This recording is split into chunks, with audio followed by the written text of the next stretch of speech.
All right, let's talk about one of the most fundamental rhythms of the human body, the menstrual cycle. But we're going to look at it in a way you might not have before, through two totally different, but as you'll see, surprisingly complementary lenses. So let me ask you this. What if the hormonal shifts you know about are really just one side of the story? And what if an ancient, more energetic perspective could give you a completely different kind of map to that exact same territory? That's what we're going to dive into.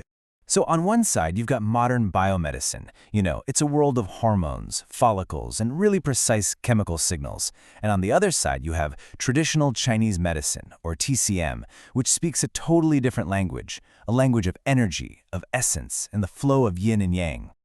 Now, this is really important. The point here is not to pit these two against each other, like some kind of cage match. No. The idea is to see how these two languages, one ancient and one modern, can actually work together to create a much richer, more complete picture of the body's monthly journey. Okay, so before we walk through the cycle phase by phase, we kind of need to meet the main characters, right? The foundational concepts from each system. Let's just get the key terms down so we're all on the same page. What's so fascinating is how TCM zooms out to see the bigger picture. According to a classic text from 300 BC called the Su Wen, life unfolds in these 7-year cycles. Menstruation, which it poetically calls the heavenly dew, shows up around age 14 and leaves around 49. So right away, you can see it frames your cycle not just as a monthly thing, but as part of your whole life story. And at the very heart of that life story is this idea of kidney essence. The best way to think about it is like your deep constitutional battery pack. You get a certain amount at conception, and then your lifestyle either keeps it charged up or drains it. This essence is the fundamental power source for your entire reproductive system.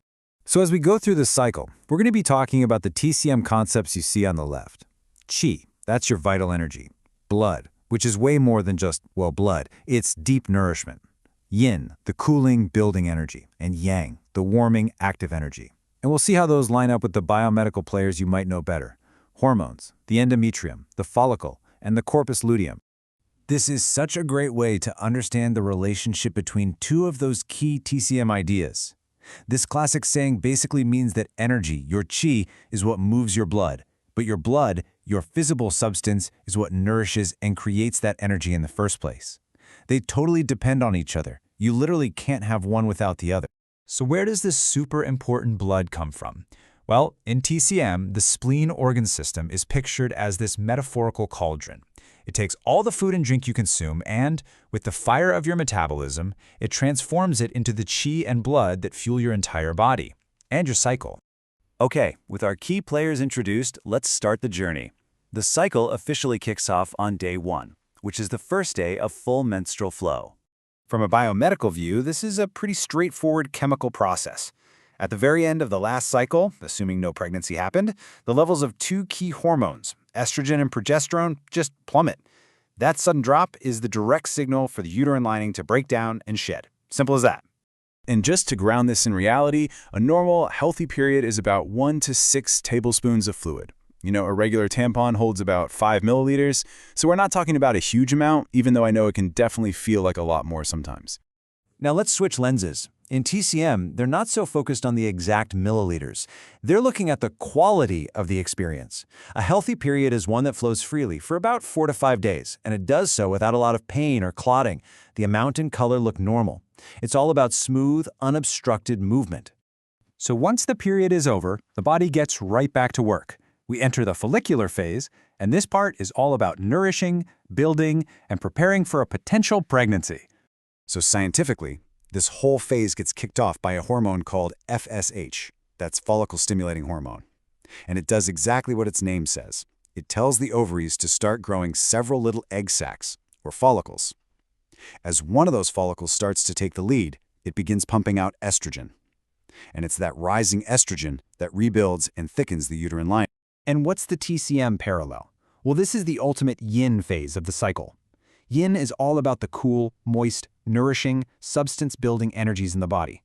So after the period, the body uses its kidney yin and liver blood to grow that follicle and rebuild that nice, plush uterine lining. It's a time of deep nourishment and quiet growth.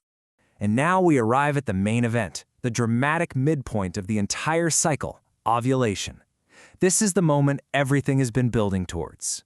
From a scientific point of view, this whole thing is triggered by this incredibly fast, massive surge of another hormone, luteinizing hormone, or LH. This powerful spike is like the final push that tells the mature follicle, okay, it's go time, causing it to burst open and release its egg. But in TCM, this moment is seen as this almost magical act of transformation. All of that cool building yin energy we were just talking about, it reaches its absolute peak, its maximum. And then, in a flash, it transforms into its complete opposite, active, moving, warming yang energy. It's the ultimate energetic plot twist. And that big pivot brings us into the final phase of the cycle, the luteal phase. This is what carries us from ovulation all the way back to the start of the next period. So what happens to that empty follicle after the egg is gone?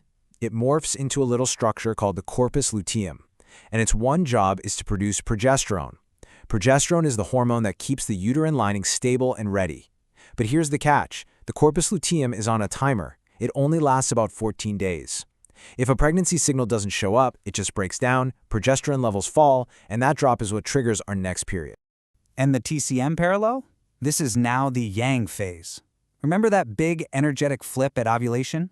Well, now yang energy, that warm, active, dynamic force, is in charge. Its job is to keep the uterus warm and receptive. And then, as the cycle winds down, that warming energy shifts gears to become the active, moving force that powerfully pushes the qi in blood to make sure you have a smooth, complete period, bringing us right back to the beginning. And with that shedding, that release, the stage is set, and the cycle begins all over again. So you see, looking at the elegant hormonal dance of biomedicine, right alongside the profound energetic poetry of TCM, it doesn't create a conflict. It creates a richer, deeper picture. And it leaves us with one final thought. In what other areas of our health and our lives could we benefit from looking through more than just one lens?